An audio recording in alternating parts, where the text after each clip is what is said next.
Hey, I just got off of a Sierra Peak and I want to show you what's in my bag.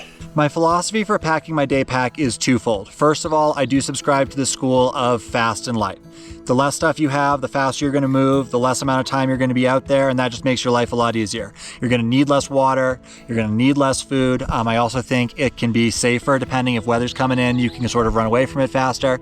And then the other thing is I also don't want to cut too many corners. I do want to bring enough stuff that if I were to get injured or if I were to be benighted in some way, I would survive the night. And I think that you'll see that I have a good balance of things in here. So my bag is the REI Flash 22. I really like it. I have had 3 of them in the past 7 years, and I keep coming back to it for a couple of reasons.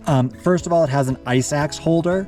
I'm pretty sure I'm one of the only people who's ever actually used the ice axe holder on an REI Flash 22. If you have as well, please let me know in the comments, but I really like that it has that functionality. I also think it's the right size, and those water bottle pockets can hold my trekking poles, hold some sunscreen, hold a few other things if you need it to. I think it just has all the features you need, nothing more, nothing less. So the first things you'll see are the helmet on the outside. I usually bring the helmet if I'm doing, tricky class 2 or above. And I also almost always have the trekking poles because they keep you on your feet when you are going through talus, which you do a lot of in the Sierra. I always have the Garmin on the outside of the bag where it is accessible. I tend to turn it on when I am off trail, just in case you need to hit that SOS button. You will also see the hose for my Camelback. I'm a big fan of the Camelbacks. I think they're really durable. I haven't sprung a leak and I've used this Camelback for about 12 years, and I just like being able to drink on the go, and I think that the 3-liter capacity of the one that I have is more than enough for really, really long days. In the brain, I tend to have sort of the essentials I want to be able to grab quickly. Bug net, sort of seasonal, but it is early season right now, so definitely something that you need.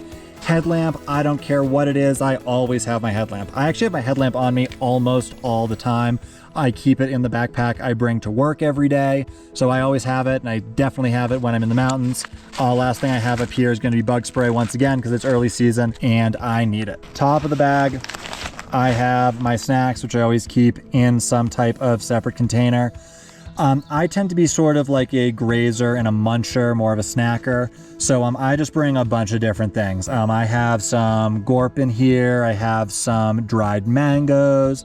You gotta bring some jerky from Smoked Meats if you're hiking on the east side. I got a Heath bar poking through for dessert, and then a couple of like bite-sized payday bars because they have a lot of good peanut protein, and then like a Kind bar is usually what I have. Oh, and always gummies of the Haribo variety. After that, I have some type of insulating layer. It could be my puff, could be my sweatshirt. Today it happens to be the puff. After that, this is critical. This is my first aid kit. I am not really that worried about a bump, a cut, or a scrape. What I am worried about is twisting an ankle. I know for a fact the dangers of twisting an ankle when you're doing something by yourself. So having an ankle brace in case I do have something, or I usually just wear it preventatively on my bad ankle. I definitely always wear it when I'm descending. Makes life a lot better and makes me feel a lot safer. Second to last, raincoat. Always. It's great to have it as a wind layer or in case you get stuck in a storm. And then at the very bottom of my bag, I have an emergency blanket. If something were to happen, I were to get injured, I were to get benighted, I think this is probably what would keep me alive in the Sierra. So I always have that at the end.